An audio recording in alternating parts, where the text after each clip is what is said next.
Let's jump into these amazing talks. And first up, we have Chanel Edwards, and the title of her talk is What About Us? Centering Black Trans Women.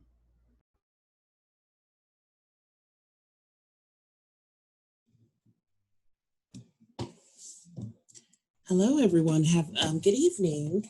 Thank you, Kristen. My name is Chanel. My pronouns are she, her, hers. Second here.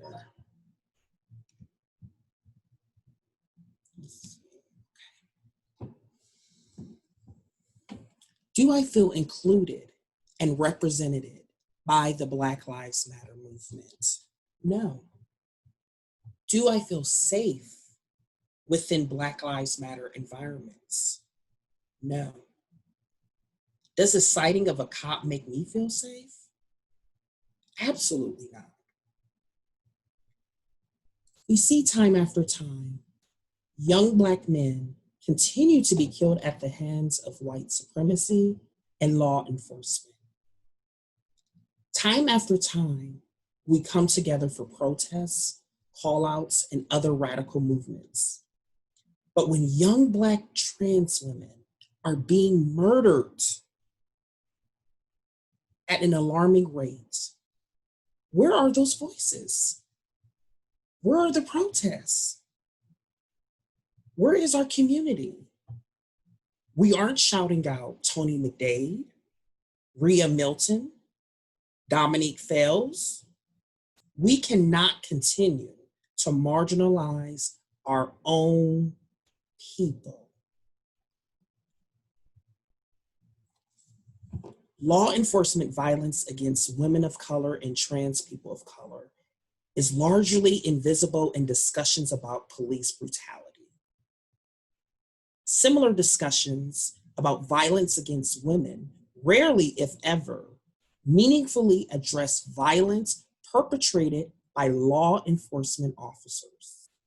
As a result, police brutality against women of color and trans women of color is often unacknowledged, leaving our voices largely unheard and our experiences unaddressed.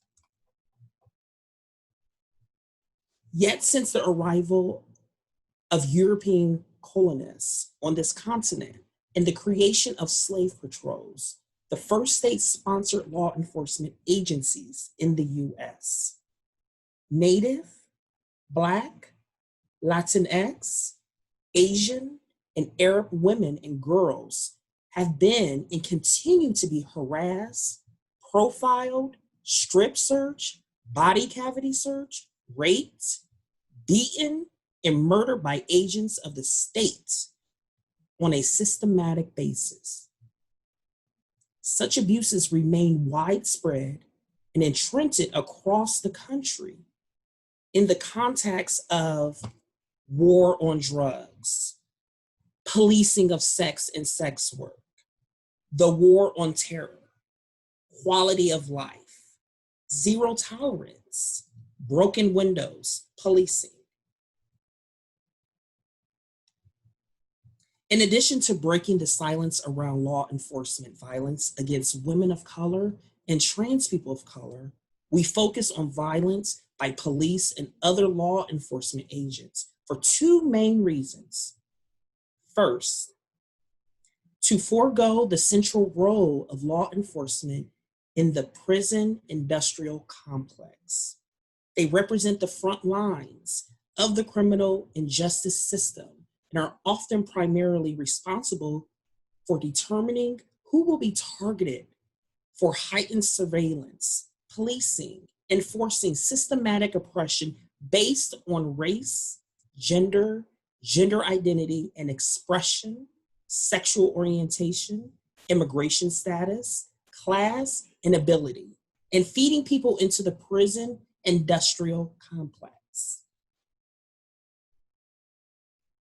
Second, because mainstream responses to violence against women have relied almost exclusively on the police to protect from violence, when in fact, police not only often fail to protect women of color and trans women of color, From interpersonal and community violence, they often perpetrate further violence against us, including when responding to calls for help. Black trans women must be trusted to lead. Black trans feminine people hold the expertise and solution to end violence in our communities. We hold the knowledge to create a world where Black trans femme people have the freedom to thrive. We envision a world where Black trans folks have equitable access to healthcare, housing, bodily autonomy, and intergenerational connection. Thank you.